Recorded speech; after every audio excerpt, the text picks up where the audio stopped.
मराठी कथा आईची सावली.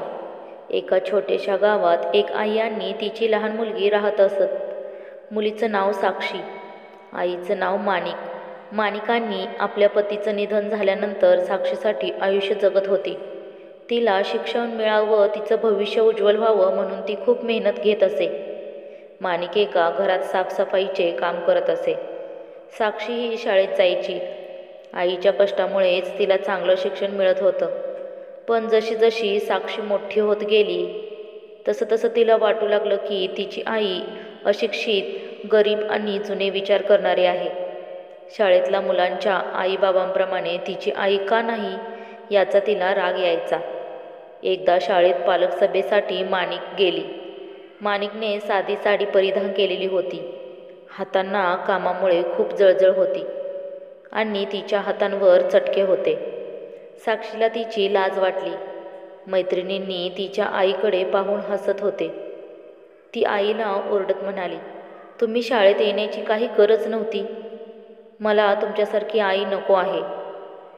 माणिक शांत राहिली, पण तिच्या डोळ्यातून पाणी आले. ती काही बोलली नाही. त्या रात्री तिने साक्षीच्या झोपेत तिच्या कपाळावर हात ठेवून डोळ्यांतून वाहणारे अश्रू आवरले. काही वर्षांनी साक्षीने शिक्षण पूर्ण केलं आणि शहरात मोठ्या नोकरीसाठी गेली. तिला चांगला पगार मिळायला लागला. पण तिने आईशी संपर्क कमी केला. ती आईला कधी भेटायला आली नाही. एके दिवशी साक्षीच्या ऑफिसमध्ये तिला एक पत्र मिळालं. तुमच्या आईचे निधन झाले आहे. त्यांच्या सामानासोबत एक पत्र तुम्हाला पाठवले आहे. साक्षीने थरथरत हातांनी पत्र उघडले.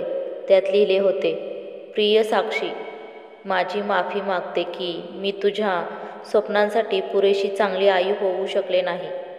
पण मी नेहमी तुला आनंदी बघायचं स्वप्न पाहिलं. तुझ्या शिक्षणासाठी मी माझे डोळे आणि एक किडनी विकली होती. हे तुला कधी सांगू शकले नाही. तू फक्त पुढे जा, आनंदी राहा. तुझी आई. साक्षीला सुन्न वाटलं. ती रडू लागली.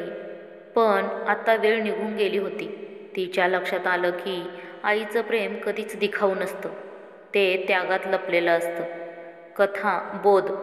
आपल्या आईचं महत्त्व तिच्या अनुपस्थितीत कळवण्याऐवजी तिला जिवंतपणी तिच्या त्यागाचं आणि प्रेमाचं कौतुक करा.